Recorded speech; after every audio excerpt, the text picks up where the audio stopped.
Welcome to Bed Crime Stories podcast. I'm your host, T, and I'm wishing you guys all a great day. To anyone new, welcome to my channel. And if after listening to or watching this video, you find you learned something or you enjoyed it, please do me a favor and hit that like button. It helps so much. Now, let's get started. Today, suspect Brian Kohberger, who is accused of doing in the 4 University of Idaho students back in November of 2022, has an extradition hearing in the Monroe County Courthouse in Stroudsburg, Pennsylvania. He is expected to simply say that he is indeed Brian Kohberger. That's all the Commonwealth needs to prove, that this person they have in jail resembles or is the person whose name is on the arrest warrant out of Idaho. Kohberger's court-appointed lawyer, Jason Labar, has said his client won't challenge the extradition. And while the media will be permitted inside the courthouse, there will be no cameras inside when the hearing is taking place. Once the hearing's over, Brian Kohberger will either be bused or flown back to Idaho. Once there, he will be appointed a new lawyer to represent him, and that lawyer will then likely ask for some time to review the evidence that's on the affidavit. Here is footage of Kohberger being taken to the courthouse early this morning. They're not taking any chances. They're getting him there bright and early. Before I jump into the main topic of this video, let me just say that Brian Kohberger, who I'm going to try to refer to as BK when I can, should be presumed innocent until proven otherwise. So while I may talk about him as being the perpetrator, that is only in the sense that he's currently law enforcement's one and only suspect for this crime in Moscow on November 13th. And law enforcement has expressed that they believe Kohberger acted alone, and the coroner has indicated that the same sharp-edged object was used on all 4 victims. Report from Brian Enton of NewsNation, who said that a source told him that Brian Kohberger, when he was arrested, asked if anyone else was being arrested. Many have speculated that perhaps there were other people in Moscow, Idaho, on the night of the crime who helped the perpetrator, either in the commission of the crime or in driving the getaway car. But a very savvy panel on a recent Nancy Grace show discussed the possibility that perhaps BK asked that question because he was concerned that one of his parents might have been arrested for assisting him in some way. That's pure speculation, and no one wants to attack BK's family, who are no doubt going through utter misery. But it would explain Kohberger's odd question to the authorities if he did in fact say that. Only time will tell if the parents had any idea that something was off with their son. Speaking of Brian Enton, Carrie Rawson, the daughter of notorious serialist Dennis Rader, aka BTK, was interviewed yesterday. During their chat, Rawson described feeling sick to her stomach when she learned that Brian Kohberger had studied under Kathleen Ramsland, who teaches at DeSales University. Ramsland interviewed Carrie's father, Dennis Rader, over a long period in order to write his biography, and Ramsland is known for having developed a close relationship with Rader during that period. Carrie had the revelation that perhaps Brian Kohberger took things he learned from her father's crimes to plan his attack on the students in Moscow. Carrie also felt that it's possible Brian Kohberger communicated either by phone or letter with her father. Apparently, a lot of students studying criminology write to Dennis Rader, some out of curiosity, others because they want to ask the infamous serialist questions. Brian Enton asked Carrie if she thought that Dr. Ramsland, who knows Dennis Rader so well and who has studied other serialists for so long, may have had an inkling that something was off with her student, Brian Kohberger. Carrie responded that at this point, we need to believe in good faith that Dr. Ramsland had no clue that Kohberger was capable of this form of deviance. Carrie pointed out that several well-known serialists have studied criminology, like Brian Kohberger, including her father, who has a criminal justice degree, Joseph James D'Angelo, aka the Golden State serialist, who has that same degree, and Ted Bundy, who studied criminal law. Carrie expressed despising the fact that she's the daughter of a serialist and how her own post-traumatic stress disorder, or PTSD, is triggered by things like hearing Kohberger studied under Dr. Ramsland. Carrie was also able to describe what Kohberger's family may be going through behind the scenes. Take a listen. You know what it's like to be a family member of someone who's killed. I mean, what can you say about what Kohberger's family? I mean, he's just a suspect at this point, but what can you say about what his family may be going through? Kohberger's family is going through utter hell, I assure you. I mean, at this moment, we have no reason to suspect that they knew. You know, we're going to have to wait on law enforcement, but innocent until proven guilty. So as of now, we have no reason to suspect they had any involvement, they had any knowledge. I know people are out there saying, well, what about the car and that the father supposedly drove home Kohberger from college? I get it. But I was home for Christmas in December of 2004, stayed in my father's house probably for like a week and a half. That was the last time I saw him. He was already kind of involved for several months with BTK communications with the Wichita police. I vaguely knew about that, but I was not, invested in it. I wasn't really looking at it. And my father would have been the last person I would have suspected.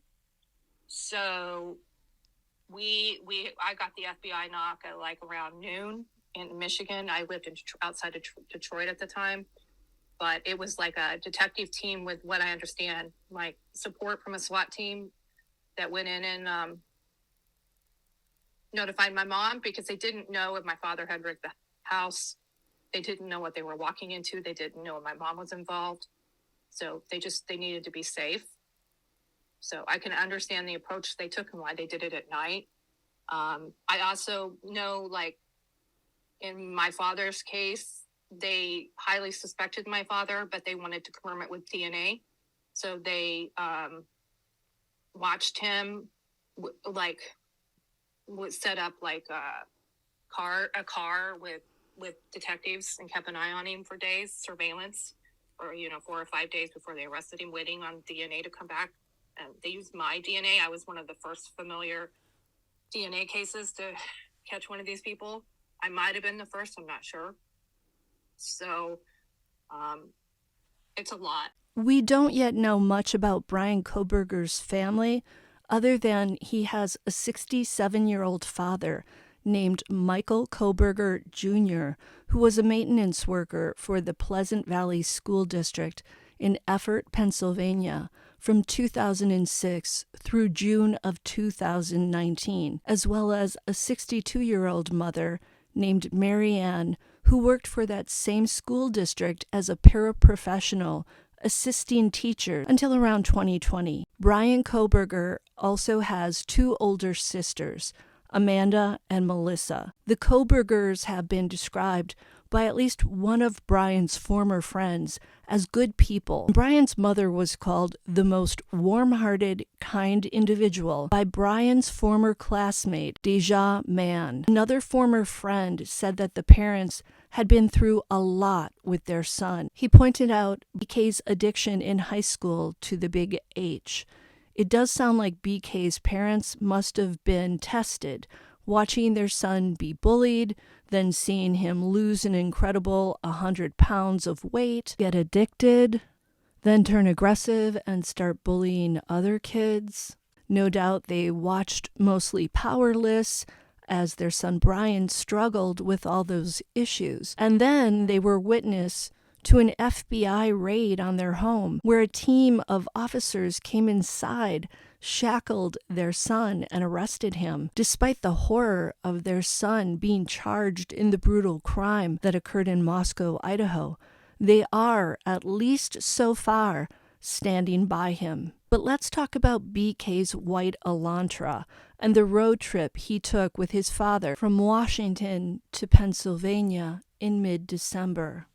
After wrapping up his first semester at Washington State University in mid-December, Brian picked up his father from the airport in Spokane, Washington. Michael Kohberger had purchased a one-way ticket from Pennsylvania to Washington. The plan was for the father and son to road trip together in Brian's white Elantra the 2,500 miles home from Washington to Pennsylvania for the holidays.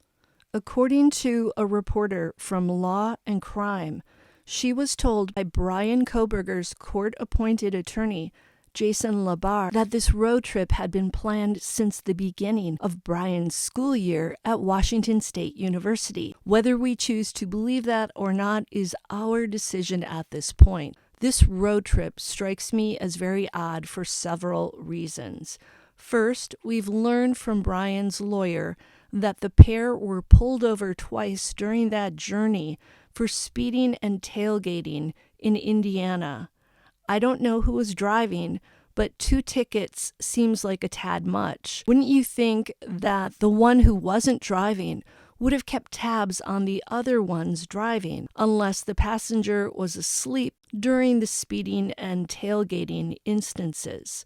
But that aside, let's talk about the car that was used for the road trip, Brian Kohberger's white Elantra. The first thing to note is that Kohberger never came forward when the police asked anyone in the area who drives a white Elantra from the years 2011 to 2013 to let them know. Why not?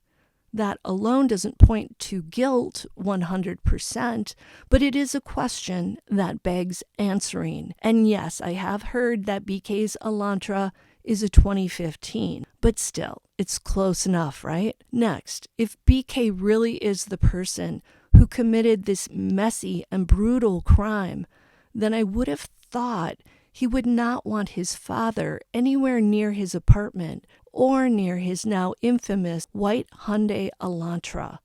Even though BK had a full 7 weeks in which to rid both the apartment and the Elantra of any potential evidence, we know that even the most thorough cleaners often miss tiny bits of evidence, perhaps microscopic dots of red spatter or strands of Murphy the dog's hair, and sometimes certain pesky stains and odors refuse to budge, no matter how much scrubbing one does, as in Macbeth. Out, damn spot. Forensic coroner Joseph Scott Morgan said this about Kohberger's Elantra, if indeed Kohberger is the perpetrator. And I think finally, whatever kind of tiebacks there might be in that vehicle, I think the vehicle is huge, because if he had allegedly been in that house and had committed these crimes, and I think admittedly he would have been super saturated in blood, that evidence would have transferred into the car somehow, and not just the blood, but any kind of other trace evidence he's taken away. So they've got this is an evidence-rich environment, and it will have been inoculated with everybody's DNA that was at the scene. If BK is the perpetrator, then his car will have evidence in it, and his apartment likely will too. I no longer believe he changed his clothes in the off-campus house. I say this because of that scream that supposedly occurred at one point during the commission of the crime, and because in shedding his clothing inside the off-campus house, the perpetrator would inevitably have left behind evidence. And I would think that BK, as someone who studied criminology, he would have known not to take that risk. Yes, the police have said they connected unidentified DNA at the scene to BK, through familial genealogy, but I think that happened when his hand slipped on that sharp-edged object, or possibly when the two victims fought back. Those were events that BK did not anticipate. Forensic coroner Joseph Scott Morgan was also on Nancy Grace the other day, and he said this of BK's ELANTRA, and I quote, "I can tell you this, he didn't get everything out of there. I promise that." Now that the detectives have the ELANTRA in their possession, they will be scouring it for evidence. They'll also be looking to see if any car washes in the Pullman and Moscow areas have video from after November 13th of 2022 of BK washing his car. They'll also be asking stores that sell cleaning supplies to see if anyone by that name recently bought such items, and if they too have video of BK entering and exiting the store.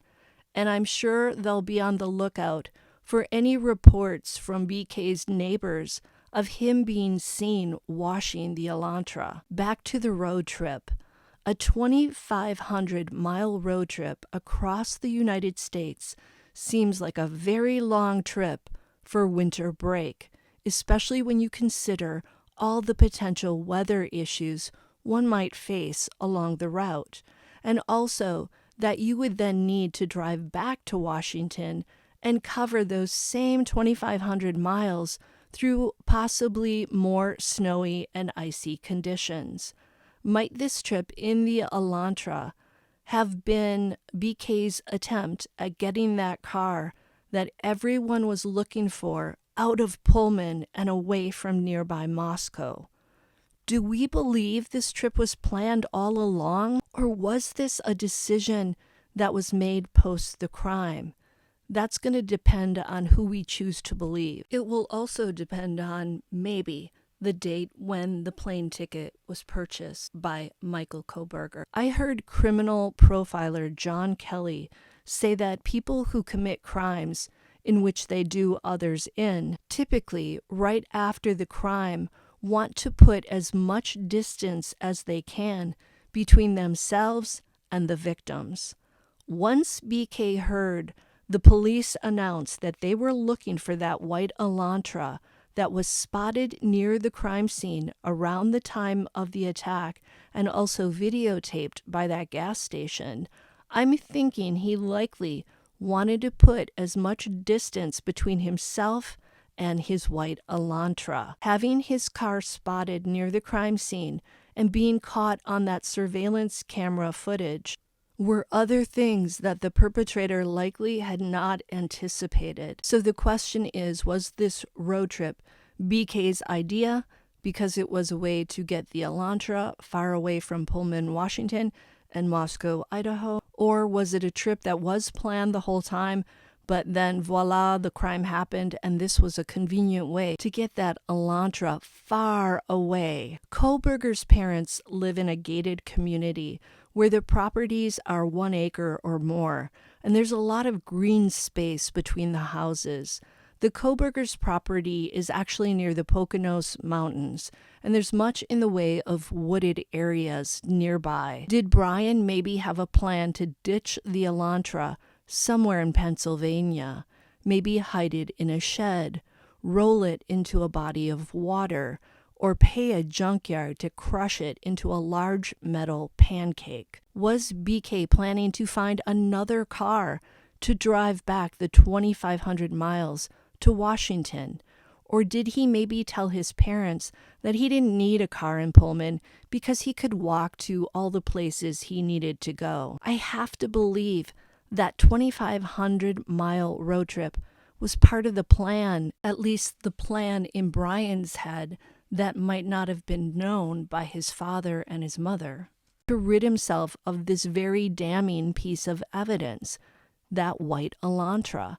And I have to believe that he did not want to drive that ELANTRA right back to Pullman, knowing how everyone in the area has their eyes peeled for any and all white ELANTRAs. All this begs the question, did the parents have any inkling of what their son might have done? Everyone in the country heard about the deaths of the 4 college students. The case has gripped our nation and the world. Knowing their son lived just 15 minutes from Moscow, Idaho, wouldn't you think they'd be asking him questions about his thoughts on the crime, especially knowing that he's studying criminal justice and criminology? And wouldn't they also have known that the cops were looking for a white ELANTRA, just like the one their son drives? Could the parents have known about what might have happened and offered to help BK get that vehicle out of Washington? I know this sounds crazy, and it's not very politically correct at this point, because most people would be horrified that their child might be involved in this. But let's not forget the Laundries and the latest news from the attorney representing Gabby Petito's parents, who has alleged that Brian's mother, Roberta Laundrie, wrote a note to her son Brian offering a shovel to help him in the disposal process. I'm not saying that BK's parents did this. By all accounts, they are lovely people. I'm just speculating. It's also possible that they were simply doing what they thought was best for their son, and that was if he insisted that he was going to drive 2,500 miles to be home for the holidays, maybe they felt he'd be safer doing that with another person in the car. A lot of parents would want to do that to try and ensure that their kids were safe on a very long-distance road trip. But I do wonder why everyone didn't come to the conclusion that a round-trip airline ticket, although pricey, would have made everyone's life easier.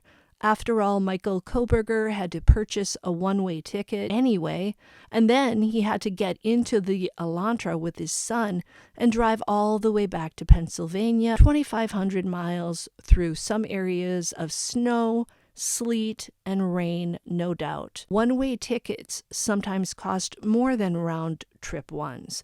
Why not put those monies toward a round-trip ticket for BK so that he could get home faster, have more time with the family, not put his father through that horrendously long car ride, and not having the hassle of having to drive his 2015 ELANTRA so far, especially with the cost of fuel?